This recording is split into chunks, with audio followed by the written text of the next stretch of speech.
Pigeon thief. Rahul का एक पुराना छोटा सा कमरा है। राहुल के पूरे शरीर पर पट्टियां बंधी हुई थी और वह एक पुराने बिस्तर पर थका हारा बैठा था। कमरा पूरा अस्त व्यस्त था। राहुल, अरे बाप रे, पूरा बदन दर्द कर रहा है।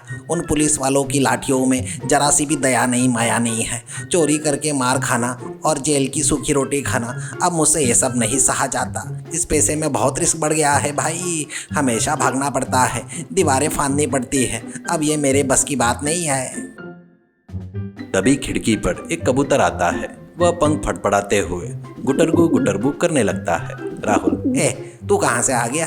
मैं यहाँ मुसीबत में हूँ और तू यहाँ आकर मेरा मजाक उड़ा रहा है। चल भाग यहाँ से। कबूतर वहां से नहीं गया, बल्कि राहुल के सामने रखे पुराने कटोरे के दाने की तरफ उम्मीद से देख रहा था। राहुल को उस पर तरस आया और उसने उसे कुछ दाने डाल दिए।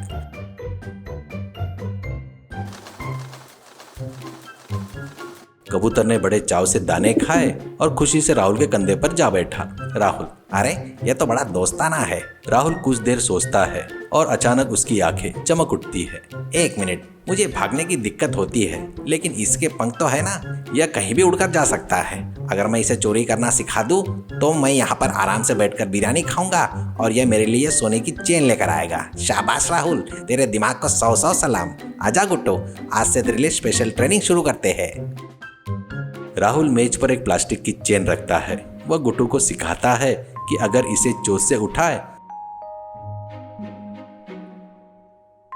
तो इसे इनाम में बादाम मिलेगा। गुट्टू धीरे धीरे यह कला सीख जाता है।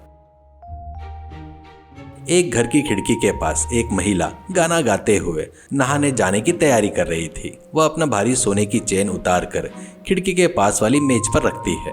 महिला, आज शादी में जाना है, ये चेन पहनूंगी तो सब जल बुन जाएंगे। ऐसा बोलकर वो अंदर जाती है। गुट्टू चुपके से खिड़की के अंदर जाता है, चेन को चोंच में दबाता है और फुर से उड़ जाता है। गुट्टू उड़कर एक पेड़ के पीछे छिपे राहुल के पास आता है और चेन उसके हाथ में दे देता है। राहुल, अद्भुत गुट्टू, तू कबूतर नहीं है, तू तो मेरे लिए एक चलता फिरता ATM मशीन है। सड़क के किनारे पार्क के पास दो महिला बातें करते हुए जा रही थी। पहली महिला, अरे पता है क्या राधा, कल हमारी गली में एक कबूतर एक औरत के गले के सोने की चेन को छीन कर ले गया। कितना अजीब बात है ना। दूसरी महिला, अरे ये सब झूठ है दीदी, कबूतर को सोने की कीमत क्या पता, किसी चोर ने ऐसी कहानियां गढ़ी होगी। हमें बस खुद सावधान रहना चाहिए। उसकी बात पूरी होने से पहले ही गुट्टू बिजली की रफ्तार से आया और राधा के गले की चेन छीनकर आसमान में उड़ गया। महिला, अरे बाप रे, चोर चोर, हवा में चोर, उस कबूतर को कोई पकड़ो, मेरी चेन ले गया। जब सब आसमान की ओर देख रहे थे, राहुल चुपचाप पतली गली से निकल गया। पुलिस स्टेशन में इंस्पेक्टर कबीर सिर पकड़कर बैठे थे। कांस्टेबल शर्मा एक हाथ में कबूतर का खिलौना और दूसरे हाथ में चेन लेकर खेल रहे थे।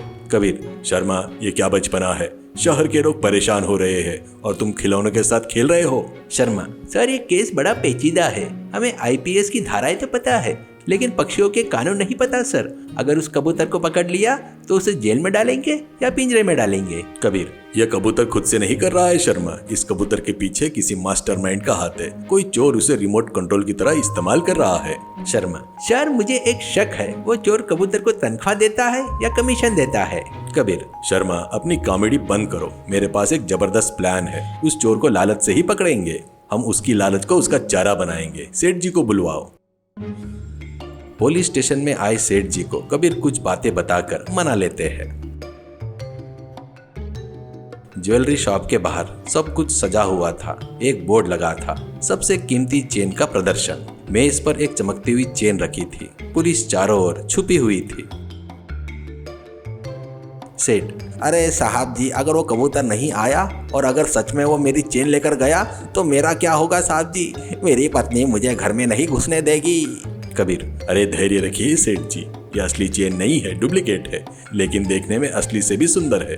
वह चोर काफी लालची है, इसे देखकर खुद को रोक नहीं पाएगा। शर्मा, सर अगर कबूतर ने चेन इंस्टॉलमेंट में ले जाने की सोची तो क्या करेंगे सर?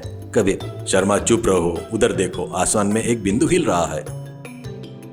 पास की एक छत पर खड़ा राहुल दूरबीन से देख रहा था और काफी खुश हो रहा था। राहुल, अरे वाह, उस दुकान के बाहर वाली चेन की चमक से तो मेरी आँख ही चमक रही है। गुड्डू, अगर तू इसे ले आया तो हम ये शहर छोड़कर सीधे दुबई चले जाएंगे। जा गुड्डू, ये हमारी आखिरी चोरी होगी, मेरे विश्वास पर खरा उतरना। गुड्डू झपट्टा मारकर गुड्डू तेजी से ज्वेलरी शॉप के पास आता है। ज्वेलरी शॉप के पास के लोग देख रहे थे, तभी गुड्डू चेन लेकर आसमान में उड़ जाता है। सेठ, गया मेरा चेन गया, चोरी हो गया, चोर कबूतर, अरे कोई उसे पकड़ो रे बाबा। शर्मा, सर बंदूक निकालूं या मैं खुद कबूतर बनकर उड़कर उसे पकड़ लूं? कबीर, अरे चिंता मत कीजिए, हंसकर फोन निकालता है। उस चेन के अंदर एक माइक्रो जीपीएस ट्रैकर लगाया है, वो जहाँ पर जाएगा इस मैप में दिखेगा। वो चोर कहाँ रहता है वो जगह खुद ही बताएगा, चलिए। राहुल के कमरे में राहुल खुशी से झूम रहा था और चेन को चूम रहा था। राहुल, मैं जीत गया। इतनी पुलिस के बीच में मैंने चोरी कर ली। मुझसे ज्यादा दिमाग वाला कोई नहीं है गुड्डू। आज से तुझे बादाम नहीं, चिकन बिरयानी खिलाऊंगा। तभी दरवाजा टूटता है, पुलिस अंदर आती है। राहुल के होश उड़ जाते हैं। कबीर, राहुल, तुम्हारी इस जीपीएस वाली चेन ने हमें यहाँ तक पहुँचा दिया। राहुल, जीपीएस मतलब चेन में भी कंप्यूटर होता है क्या सर? सर मैं चोर नहीं हूँ, या कबूतर लेकर आया है, मैंने कुछ नहीं किया। अच्छा, कबूतर ने चेन लाके तुम्हारे गले में डाल दिया क्या? कितना समझदार कबूतर है ना। इसे हथकड़ियाँ पहनाओ सर, इसके लिए जेल में एक खास पिंजरा तैयार किया है। कबीर, राहुल, बिना मेहनत के कमाने का नतीजा ऐसा ही होता है। बेजुबान जानवर को गलत काम सिखाते हो। कबूतर शांति का प्रतीक होते हैं, चोरी का नहीं। अब जेल की रोटी खाना और मेहनत करना सीखो।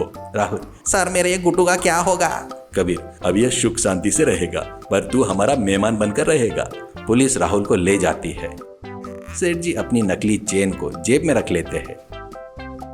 खिड़की के बाहर गुड्डू एक बार गुटरगू करता है और आजादी से आसमान में उड़ जाता है। सीख, गलत तरीके से कमाया गया धन हमेशा मुसीबत ही लाता है। अपने स्वार्थ के लिए बेजुबान जानवरों का इस्तेमाल करना पाप है। मेहनत की कमाई असली सुख और सुकून देती है। हर कोई मेहनत से कमाना चाहिए। बेजुबान जानवरों को परेशान किए तो, गलत काम के लिए इस्तेमाल किए तो कुदरत आपको किसी न किसी रूप से सबक जरूर सिखाएगा। गलत रास्ते हमेशा मुसीबत लाते हैं।